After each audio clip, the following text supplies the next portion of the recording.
Welcome card readers, April here on Tarot and Witchery. I'm assuming that you're new or new-ish to tarot reading. If not and you're seasoned, then I'd love to hear your comments down below on tips for new readers. So I'm going to talk about tips for you just getting started with tarot or oracle. Like some of you don't want to read the tarot, you're intimidated by it, and you're just starting out with oracle and you'd like to get better. And some of you are tackling the tarot and maybe it feels really, really big. So I have seven tips for new readers here. And I think that these may surprise you a little bit, but they are typically my style. Before we jump into it, I want to let you know that you can check out my playlists, and I have on there like tips and tricks for reading. And then I have like a how to read tarot and oracle playlist, and that has kind of stuff for new beginners. I also have shorts that kind of go into specific cards, and then I have a spreads list as well. And so all of those things may help you on your journey to becoming a more confident reader. All right, tip number one is to have fun. Like literally have fun with this. See it as an adventure where you're really enjoying yourself. You don't have to be super serious about it. I think that sometimes when we go to take on something like this, we see it as kind of like super spiritual or witchy or something that just feels like really big. And so then we get serious about it. And if we want to be good learners, we're going to need to have a learner's mind, a beginner's mind. And so having fun is a great way to stay in that beginner's mind and really just let yourself explore going through learning something new. Which brings me to tip number two. Tip number two is to stay curious. Instead of thinking that you've got that card or got that down, just continue to stay curious about the cards. Let your mind kind of go and go into that learner's mindset. Look at the signs and symbols with wonder and just really continue to stay curious. Continue to ask more and more questions. The thing about when we ask ourselves a question, it's my experience that the universe, the YO universe, actually answers us. But if we don't ask, it just doesn't happen. So by staying curious and asking questions, you have a better chance of getting answers. And those personal questions that you ask are going to lead you to personal answers, which will get stored in your long-term memory. And you will have greater significance with the cards and therefore learn faster. Hey there, have you ever thought that you might want to study the tarot with me? If so, then you may want to sign up for my newsletter down below. It is infrequent, but I do give course updates when I drop them, and I also give out free spreads when I send out my newsletter. If this sparks your interest, go ahead and click the link below in the description box. Tip number three, trust your process. Your process is not anyone else's process. We actually all learn very differently. And it's really important that you trust your process instead of making it about how someone else does it. You can get ideas, but it's really best to trust your process and to remember that where you start is not where you end. So if right now you're feeling really overwhelmed, or maybe you're feeling really excited and then later you're not feeling so excited and you're feeling drugged down, just remember that everything has seasons and cycles, and that as you trust your process of the ups and downs, the ins and outs, the I'm frustrated, oh, I've got it sort of moments, that there's something really special there for you. This is your story that you're crafting. This is, again, your adventure. Going back to 1 and 2, stay curious and have fun. Number 4, keep drawing cards, like keep going. One of the best things that I did was to do almost a card a day when I was really trying to study.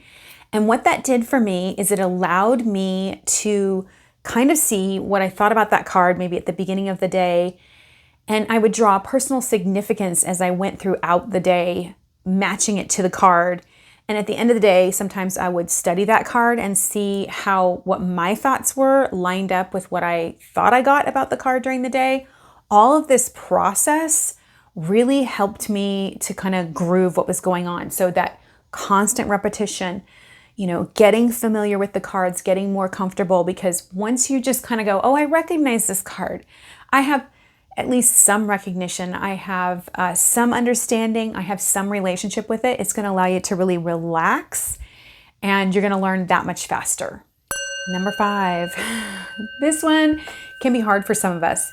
keep a journal. Yeah, keep a journal. Even if you just, and it doesn't have to be some really fancy journal, just get yourself just a cheapy little journal and kind of jot down your thoughts about different cards. You don't have to be super faithful about it, but I do think that having a journal and journaling at least once a week on your tarot journey or about the cards helps to access another part of our brain, actually a couple different parts.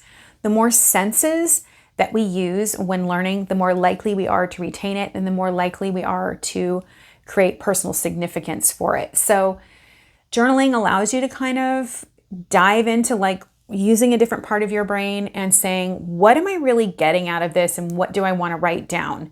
And you will find that this really helps you advance in your journey on learning how to read tarot and oracle cards. Number 6, let your own wisdom teach you about the cards. What I mean by that is, okay, so here's a perfect example.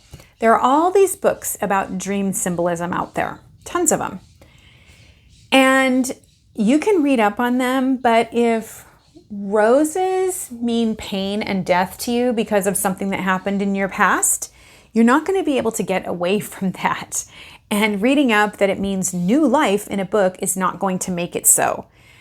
So trust your own wisdom and the language of symbolism that is within you as you are learning to read tarot and oracle cards. I think that you'll find that by allowing yourself to groove neural pathways that make sense to you and not necessarily to anyone else is going to make the cards relevant. And let's face it, this is an oracle of self-reflection. Tarot and oracle cards are so deeply personal, and I hope that you're reading for the purpose of bettering yourself and understanding yourself and having a better, deeper personal relationship with yourself and even your unconscious mind. And that means trusting your own wisdom. I think this is the hardest thing to do as a new reader, is to just trust yourself, to be like, wait, I'm really feeling this about the card right here. If that's what you're getting, then that's what you need to get in the moment. You can change your mind later. Nothing is set in stone, but at least giving yourself the chance to trust right off before you go off to a book and get someone else's ideas is really, I think, incredibly important and empowering to any new reader. Number 7, and this one is the hardest thing, is give yourself time to love where you are.